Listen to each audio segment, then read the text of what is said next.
નમસ્કાર.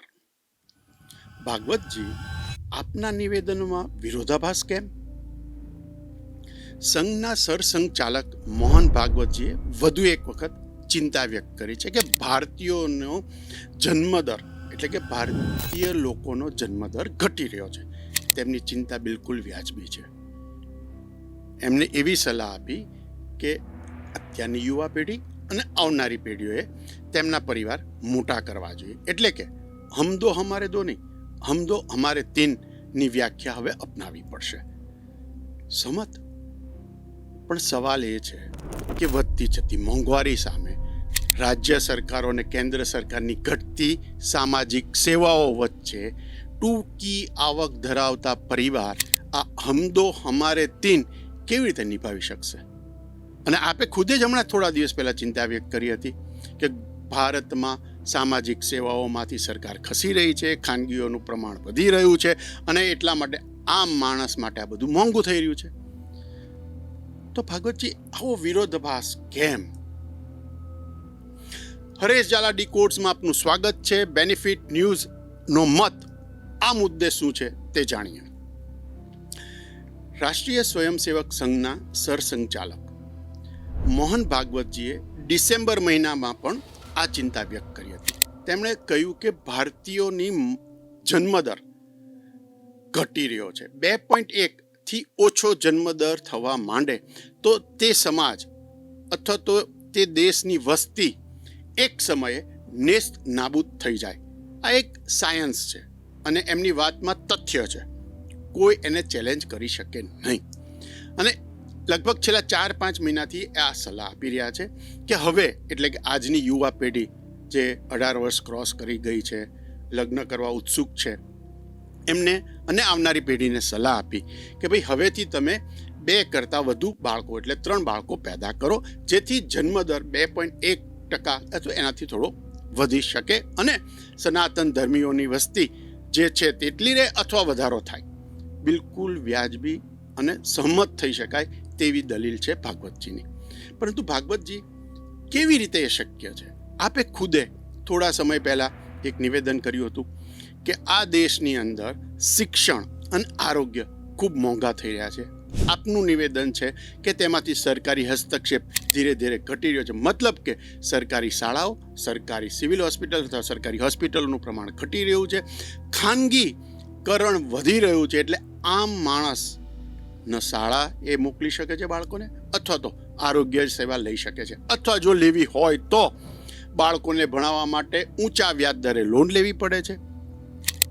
અગર કોઈ માંદું પડ્યું તો એ બીમારની સારવાર માટે કાં તો લોન લે કાં તો ઘર ગીરવે મૂકે. એવું આપે ખુદે દાખલા આપ્યા. આપે સલાહ આપેલી હતી કે રાજ્ય સરકાર અને કેન્દ્ર સરકારે આ વિશે ધ્યાન આપવું જોઈએ.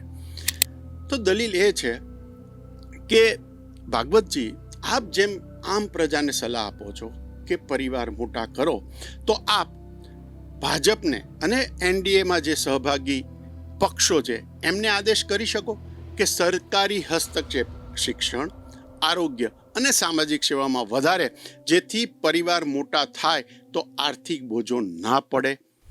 આ દેશની અંદર 15 રાજ્યોમાં ભારતીય જનતા પક્ષની સરકાર છે અને બીજા 7 રાજ્યોમાં એનડીએ ઘટક પક્ષની સરકાર છે. તમે આ સરકારોને કેમ આદેશ નથી કરતા કે હવે પછી એમના રાજ્યમાં સરકારી સ્કૂલ વધવી જોઈએ, સરકારી આરોગ્ય સેવા વધવી જોઈએ અને ત્યાં ઉત્તમ ગુણવત્તાની સેવાઓ મળવી જોઈએ? જો એ થાય તો તમને નથી લાગતું કે 3 થી 4 બાળકો પણ પરિવાર પોષી શકે? તો ભાગવતજી, આપ જેમ આમ પ્રજાને સલાહ આપો છો કે પરિવાર મોટા કરો, જન્મદર વધારો, તો સનાતની લાંબો સમય ટકી શકશે, તો સરકારને કેમ આ આદેશ નથી આપતા? જ્યારે આપ સમાજની વાત કરતા હોય તો સમાજ સુરક્ષાની પણ આપણે સાથે વાત કરવી જોઈએ. આપને ખ્યાલ જ હશે કે પારસી સમાજની વસ્તી દર વર્ષે 10% દરે ઘટી રહી છે. જ્યારે પારસી સમાજને આ ખ્યાલ આવ્યો કે આ બહુ ચિંતાનો વિષય છે, જો 2013થી પારસી સમાજે એક નવો ધારો ઘડ્યો કે પારસી યુગલ અગર બાળક પેદા કરે તો બીજું બાળક હોય કે પ્રથમ બાળક જન્મથી લઈને 18 વર્ષનું થાય ત્યાં સુધી એ કપલને દર મહિને 3000 રૂપિયાની માનસિક સહાય કરશે. અગર બીજું બાળક કે ત્રીજું બાળક કરે તો દર મહિને 5,000 રૂપિયાની આર્થિક સહાય, એ બાળક 18 વર્ષનું થાય ત્યાં સુધી. આપને ખ્યાલ હશે કે આપણી જ જેવી સમસ્યા ચીનને પણ ક્યારેક હતી, ત્યાં પણ વસ્તી વધારો ખૂબ હતો. એ વસ્તી વધારો કંટ્રોલ કર્યો. હવે એમને પણ આપણી જેવી સ્થિતિ છે કે ત્યાં જન્મદર ઘટી રહ્યો છે. ત્યારે ચીન સરકારને થયું તો આ તો વ્યાજબી નથી. જુલાઈ મહિનામાં ચીન સરકારે એક નવો નિયમ કાઢ્યો છે અને આ નિયમ પ્રમાણે ચીનના યુગલ અગર બીજું બાળક કરે તો એને પ્રથમ 3 વર્ષ વાર્ષિક ₹44,000 સહાય કરે છે.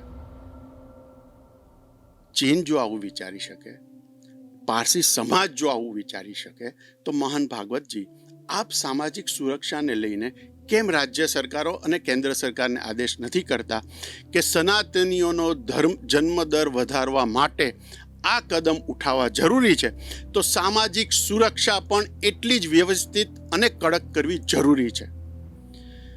જો આપ સલાહ આપો છો તો આદેશ પણ આપો, જેથી સમતુલા જળવાઈ રહે.